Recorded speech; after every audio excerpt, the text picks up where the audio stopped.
Hello children, today we will do the part C of chapter number 4, moments, national moments in India. Okay, now तो आज हम आगे का chapter continue कर रहे हैं जिसमें है मॉर्लेमेंटो reforms.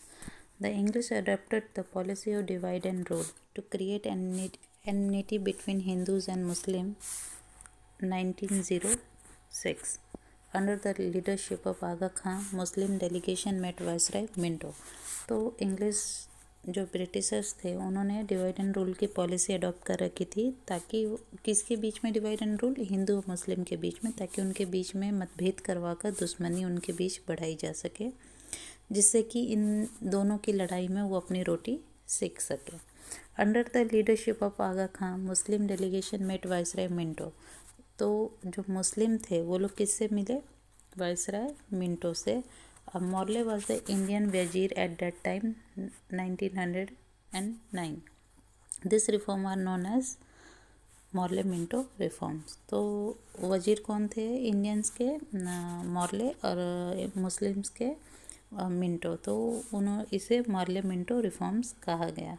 Now arrival of Gandhi ji to India 1915. Gandhiji returned to India 1915 after successfully fighting against regimes in South Africa with सत्याग्रह. तो गांधी जी 1915 में 1915 में वापस आए अफ्रीका में फाइट करके. His political mentor guru was Gopal Krishna Gokhale. Underline करिएगा, उनके पॉलिटिकल जो मेंटर थे वो कौन थे? Gopal Krishna Gokhale. And spiritual mentor was Shrimad Rajchandra from whom he got inspiration. तो पॉलिटिकल जो मेंटर थे गोपाल कृष्ण गोखले और श्रीमद राजचंद्र जो स्पिरिचुअल मेंटर थे, उनसे वो इंस्पायर हुए. Gandhi ji travel across India and observe the life of Indians. तो गांधी जी पूरे भारत में उन्होंने भ्रमण किया, घूमे और उनकी लाइफ स्टाइल को समझे.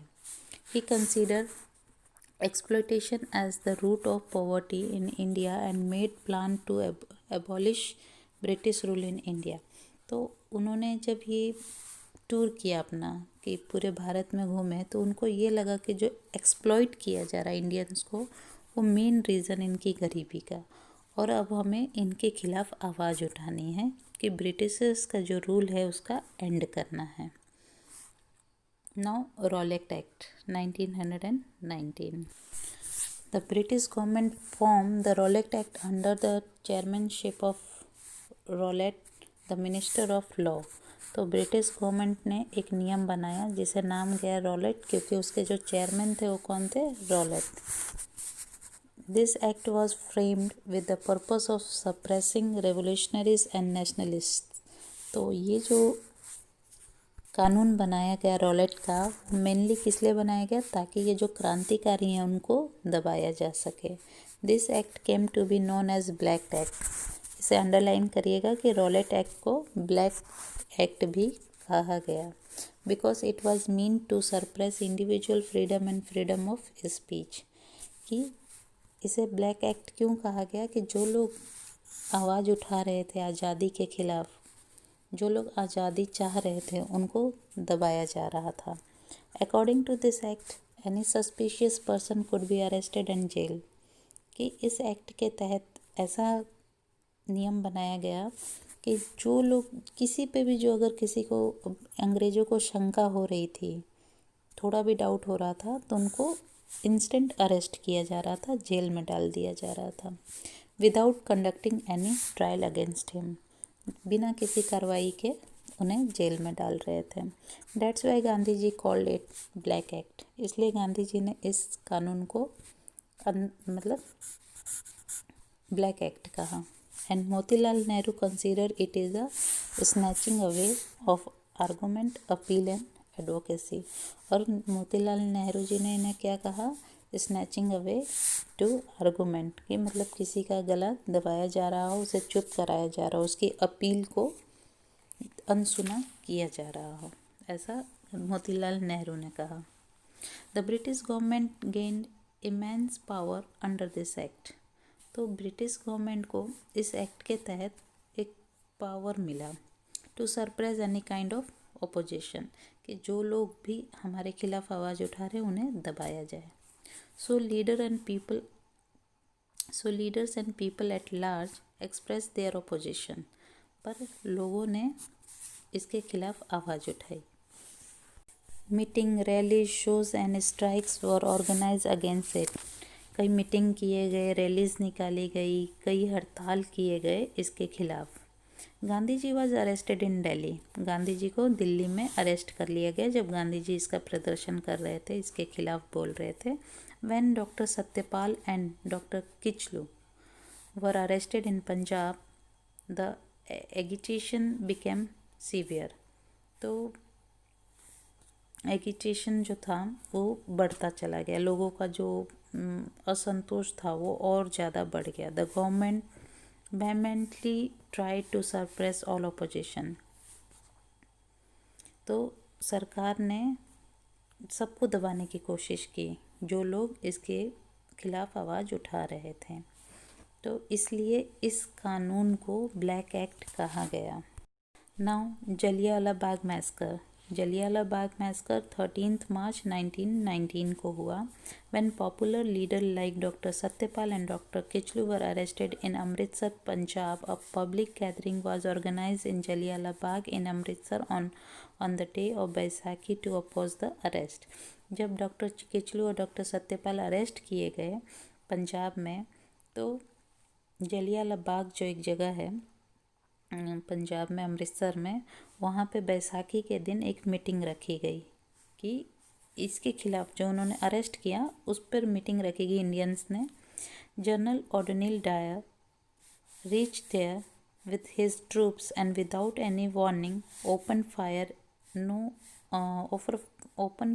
on innocent people from the machine gun.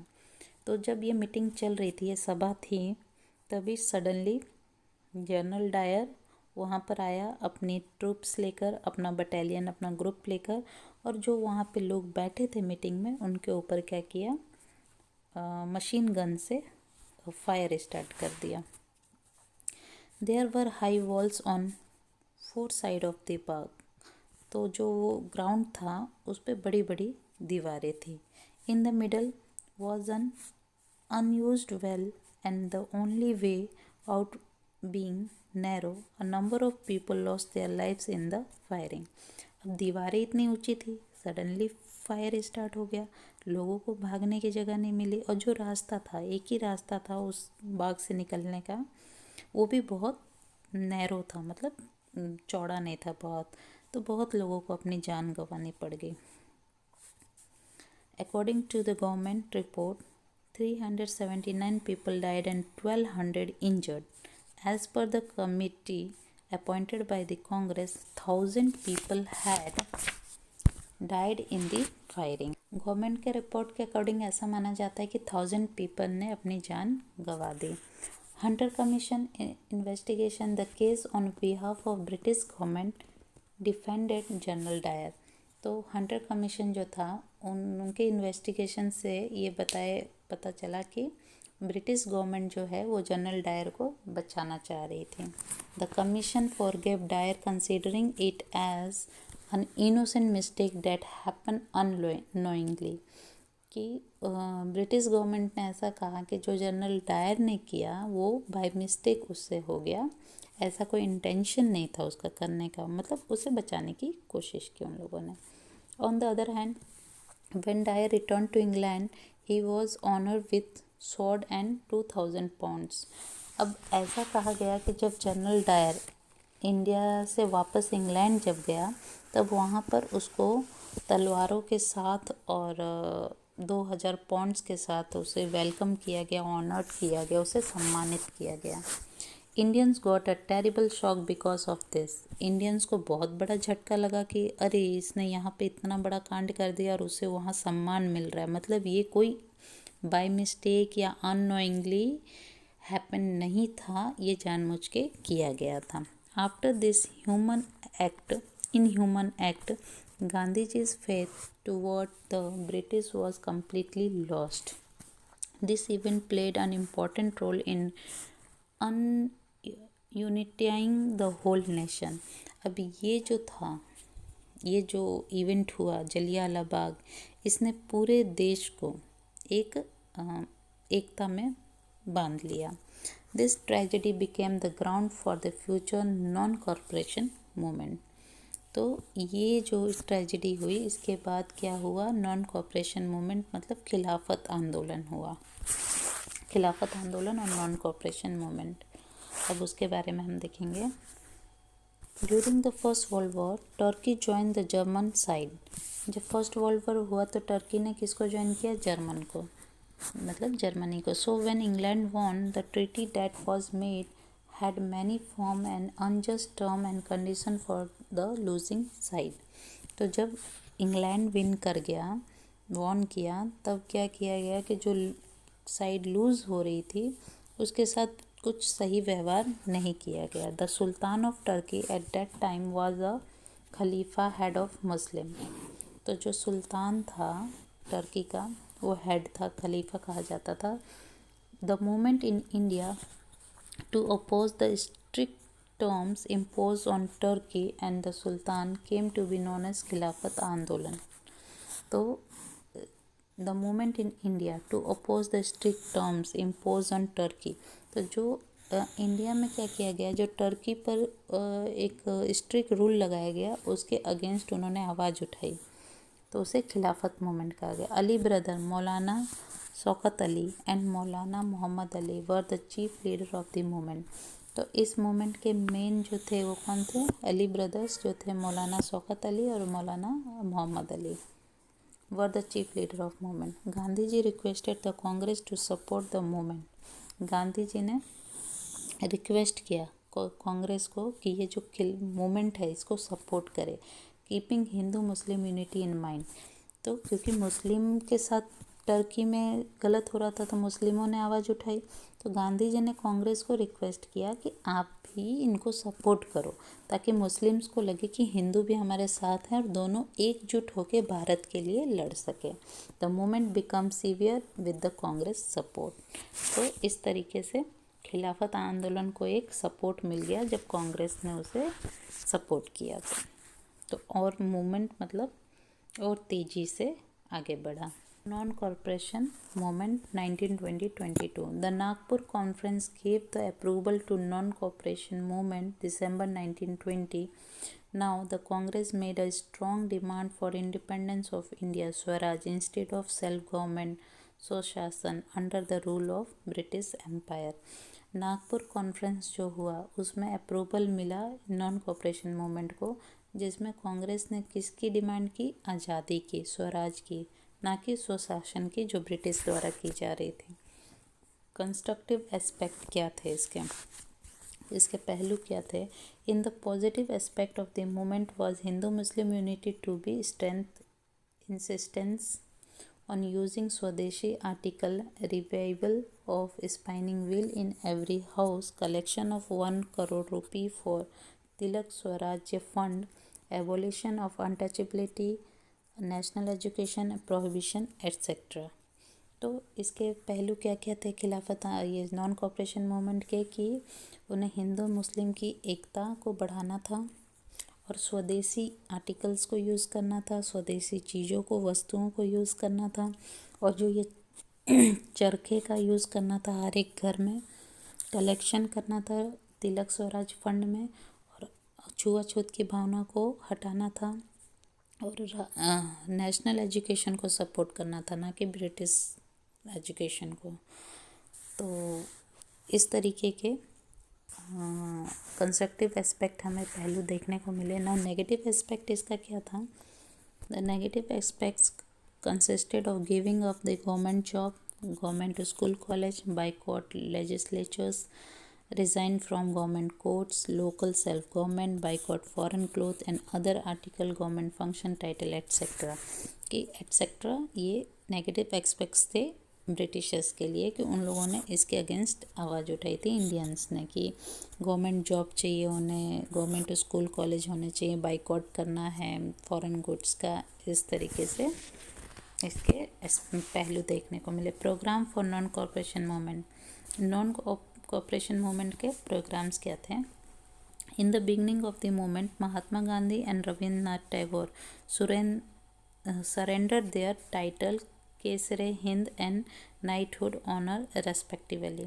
तो जब ये मूवमेंट स्टार्ट हुआ तो इसमें महात्मा गांधी ने और रविंद्रनाथ टैगोर ने, जो उनको सम्मान मिला था, उन्हें टाइटल मिला था केसरे हिंद का और नाइटहुड ऑनर का, वो वापस कर दिया अंग्रेजों को। Other leader of the nation also gave up their title and positions.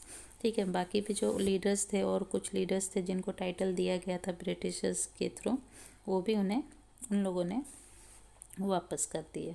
Student left English school and college. Students जो थे वो इंग्लिश स्कूल और कॉलेज से निकल गए।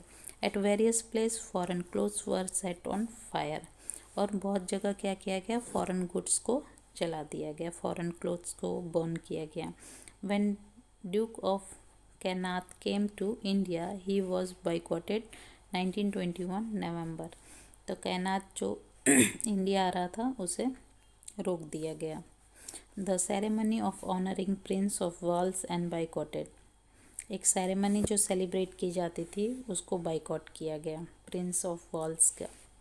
सच incident created considerable national excitement. अभी ये जो इंसिडेंट हो रहे थे इससे एक राष्ट्रीयता की भावना लोगों में और ज़्यादा बढ़ रही थी। On the other hand national school and college were establish like Kashi, Bihar, Jamia Millia, Gujarat Vidyapith etcetera. तो जब इंग्लिश एजुकेशन के खिलाफ बोला गया, उसे बंद करवाया गया, तो नेशनल स्कूल कॉलेज इस्टेब्लिश किए गए, जैसे लाइक काशी विश्वविद्यालय, बिहार, जामिया मिलिया, नालंदा जो थे ये सब। Due to the vigorous propaganda for swadeshi good, the import of cloth, footwear, luxurious item and England reduce drastically.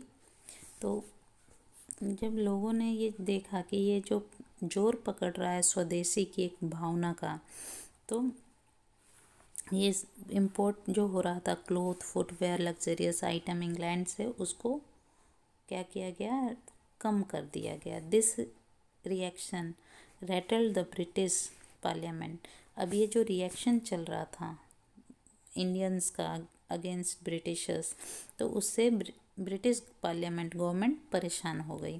The government was shocked by this kind of huge economic loss to England.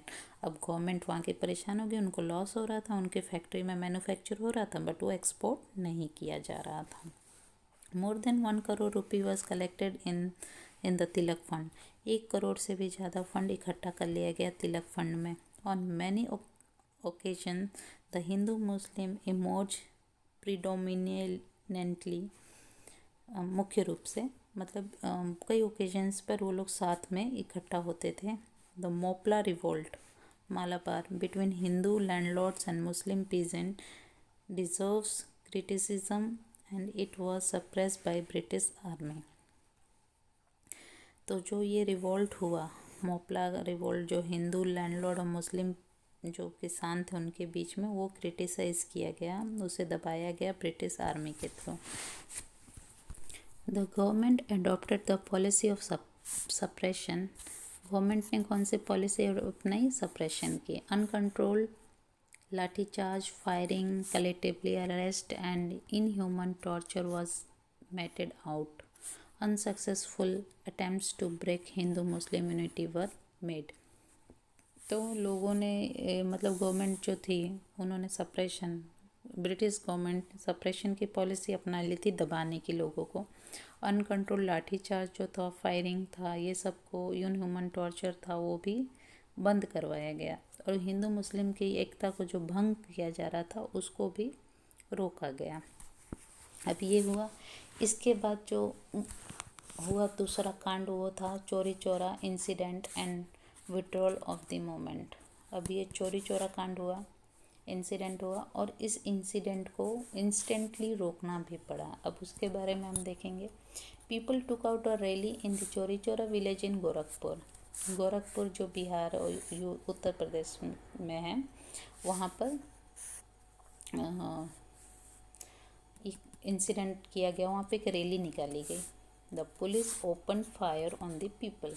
Police क्या कर रही थी, open fire कर रही थी लोगों पर. But when they ran short of bullets, people attacked the police station and set on fire, in which 21 policemen died.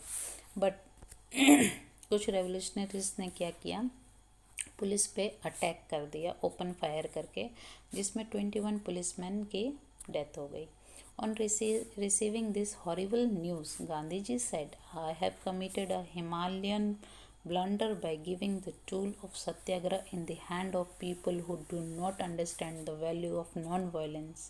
तो गांधी जी ने जब ये बात सुनी कि लोगों ने वहाँ पे पुलिसमैन पे फायर कर दिया है, तो गांधी जी ने कहा कि मतलब मैंने बड़ी भूल कर दी ऐसे लोगों के हाथ में सत्याग्रह को देकर जिनको अहिंसा मतलब हिंसा का मतलब ही नहीं पता, अहिंसा का मतलब ही नहीं पता कि जिसको उनकी वैल्यू ही नहीं पता कि अहिंसा क्या है. ही सस्पेंडेड द मूवमेंट इमीडिएटली. और गांधी जी ने इमीडिएटली मूवमेंट को स्टॉप कराया कि इस तरीके का कोई इंसिडेंट हमें नहीं करना आगे. Importance of non cooperation and its effect. अब इस इम्पोर्टेंस बताना है. This movement did not achieve its desired aim. अब ये मूवमेंट जो था, जिस उद्देश्य से किया गया था वो उद्देश्य प्राप्त नहीं हुआ. But its negative and constructive aspect manage to generate in people awareness of their rights. But इसके नेगेटिव और कंस्ट्रक्टिव जो पहलू थे, उन्होंने लोगों के मन में एक अवेयरनेस इम्प्रूव किया कि लोगों को अपने राइट्स का पता चले कि हमें आज़ादी चाहिए, ये हमारा हक है, हम किसी के गुलाम नहीं रहेंगे. Negative atmosphere against the government was created. अब जो ब्रिटिश गवर्नमेंट थी उनके अगेंस्ट एक नेगेटिव एटमॉस्फेयर क्रिएट हुआ. There was a strong feeling of opposition against injustice. एक बहुत ही स्ट्रॉन्ग फीलिंग लोगों के अंदर आई कि हमारे साथ जो अन्याय हो रहा है उसके खिलाफ हमें आवाज़ उठानी है. There was a political awareness among all the classes of India. तो एक पॉलिटिकल अवेयरनेस भी आया लोगों में. The faith in independence become stronger. तो आज़ादी के लिए जो एक विश्वास था वो और बढ़ता चला गया. द फियर ऑफ लाठी, punishment and imprisonment was removed. तो जो लाठी चार्ज लोगों पे हो रहा था, पनिशमेंट दिया जा रहा था, ये सब धीरे धीरे ख़त्म हो गया, क्योंकि ब्रिटिशर्स के भी मन में एक डर आ गया कि लोग आवाज़ उठाने लगे हैं, इन्हें भी समझ आने लगी है. The youth and women too came forward to serve their nation and Congress become an organisation of the people. अब जो यूथ जनरेशन थी, जो वुमन थी, वो भी पार्टिसिपेट करने लगी आज़ादी के लिए. Schools giving national education began. स्कूलों में नेशनल एजुकेशन स्टार्ट किया गया. Hindi started getting more importance than English. Hindi को ज़्यादा महत्व दिया गया. The movement that was limited to cities and town and intellectual spread to the people and village. अब ये जो मूवमेंट था, जो आंदोलन चल रहा था, वो सिटी और टाउन तक था, वो पूरे गांव में भी फैल गया. तो इस तरीके से नॉन कोऑपरेशन मूवमेंट का फ़ायदा हुआ. नाउ इसके बाद स्वराज पार्टी की स्थापना की गई.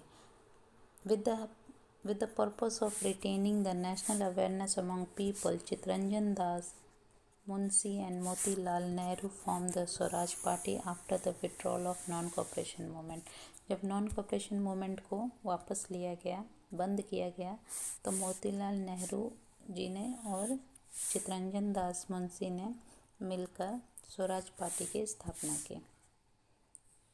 Their purpose was to enter the legislative assemblies and oppose the unfair policies of the government. उनका पर्पस ये था कि जो ब्रिटिश गवर्नमेंट की अनफेयर पॉलिसीज़ थी उसके अगेंस्ट आवाज़ उठाना. The leader of the Swaraj Party also adopted the constructive activities Gandhi ji, like abolition of untouchability, Hindu-Muslim unity, revival of spinning wheel, liquor prohibition. तो the leader of Swaraj party जो leader थे Swaraj party के, उन्होंने जो गांधी जी की activities थी, जैसे कि छुआछूत की भावना को जो वो ख़त्म करना चाहते थे, हिंदू मुस्लिम की एकता को बढ़ाना चाहते थे, चरखा चलाना चाहते थे और ये लीकर जो ये दारू शराब होते हैं, ठीक है, तो इस तरीके की चीज़ों को नशे की चीज़ों को बंद करवाना चाहते थे। तो इन सभी को गांधी जी की सोच को सपोर्ट किया स्वराज पार्टी ने। Swaraj party contested the election of the legislature held in November 1923 and the candidate of the Swaraj Party were elected in the central legislature as well as the provincial legislature and got clear majority। तो Swaraj party legislature assembly के लिए elect की और उसमें उसे majority भी मिली। It did not get the majority in Bengal but emerge as a strong party. ठीक है, ये पार्टी स्ट्रॉन्ग पार्टी के रूप में उभर कर आई। Motilal Nehru was elected into the central legislature as the party leader and Chittaranjan Das was elected in the Bengal province. तो मोतीलाल नेहरू जो थे वो इलेक्ट हुए सेंट्रल लेजिस्लेचर से और बंगाल से Chittaranjan Das. Swaraj party disapproved the government budget and proposal and resented the unjust policy of the government। Swaraj party थी वो डिसअप्रूव की गवर्नमेंट का जो बजट था और जो पॉलिसीज़ थी उसको वापस भेज दिया। It compelled the government to consider the problem of the people। उसने इस पार्टी ने जो सरकार थी उस पर दबाव डाला कि वो लोगों की प्रॉब्लम्स को समझे। Due to the working of Swaraj party only government had appoint the Simon Commission 2 years earlier. अब स्वराज पार्टी का कामकाज देख के ब्रिटिश गवर्नमेंट ने क्या किया, साइमन कमीशन को जो 2 साल बाद आना था इंडिया में वो पहले ही आ गया। The Swaraj Party functioned in a disciplined manner and established high parliamentary practices। अब स्वराज पार्टी जो है एक सही तरीके से काम कर रही थी। It proved to the British government that Indian can rule constitutionally and democratically। अभी स्वराज पार्टी ने ब्रिटिश गवर्नमेंट को प्रूव किया कि जो इंडियन जो है वो किस तरीके से रूल करेगी, कॉन्स्टिट्यूशनली एंड डेमोक्रेटिकली, यानी लोकतांत्रिक रूप से। The educated class of India was thus attracted to the Swaraj party. तो जो एजुकेटेड पीपल थे वो अट्रैक्ट हो रहे थे स्वराज पार्टी की ओर। नेशनल अवेयरनेस री इमर्ज इन द पीपल। अभी नेशनल अवेयरनेस जो लोगों में उभर रहा था वो दोबारा से और लोगों में बढ़ता चला गया। The party played a crucial role in bringing the achievement of the independence very near। अभी पार्टी जो है बहुत अच्छा काम कर रही थी कि वो अचीव कर सके आज़ादी का, जो वो उनका सपना था वो पूरा हो सके। वो दिख रहा था कि वो सपना पूरा बहुत जल्दी होने वाला है। All this indicate the importance of party. ये सब कुछ इंडिकेट कर रहे थे कि पार्टी की जो इम्पोर्टेंस है, पार्टी का जो कामकाज है बहुत अच्छा है। With the death of Chittaranjan Das in June 1925, जब चित्तरंजन दास जी की मृत्यु हो गई 1925 में, तो स्वराज पार्टी बिकेम वीक। तो जो ये स्वराज पार्टी क्या हो गई, कमज़ोर हो गई। Some member began supporting the government while other established a new party named the National Party। कुछ लोगों ने सरकार को सपोर्ट किया और कुछ लोग नई पार्टी इस्टेब्लिश करने लगे। दस the Prestige of the Swaraj party reduce. और इस वजह से क्या हुआ, स्वराज पार्टी की जो एक प्रेस्टीज था, उसकी जो एक पोजीशन थी वो कम होने लगी। In the 1926 election all its member lost terribly expect in Madras province. अब जब 1926 में इलेक्शन हुआ तो इनके सभी मेंबर्स हार गए। Bipin Chandra Pal and Surendra Nath Banerjee even criticise the party strongly. Bipin Chandra Pal और सुरेंद्र नाथ बैनर्जी ने आलोचना की इस पार्टी की। तो डियर यहाँ पे ऐसा हुआ कि स्वराज पार्टी सक्सेस नहीं रही, वो वहीं पर स्टॉप हो गई। तो मेरा ऐसा मानना है कि अगर इस पार्टी को सपोर्ट मिलता तो शायद हम आज़ादी 1947 से पहले ही ले चुके होते। बट पार्टी आगे नहीं जा पाई, लोगों का सपोर्ट नहीं हुआ और नई नई पार्टीज़ आई और लोगों को स्ट्रगल ज़्यादा करना पड़ा। आई होप कि आप लोग चैप्टर अच्छे से समझ के होंगे। 2 से 4 बार वीडियो को रिपीट कर करके देखिएगा और अपने डाउट्स क्लियर कर लीजिएगा अगर कोई डाउट होता भी है तो। और नेक्स्ट वीडियो में हम इसके क्वेश्चन आंसर्स स्टार्ट करेंगे। Thank you.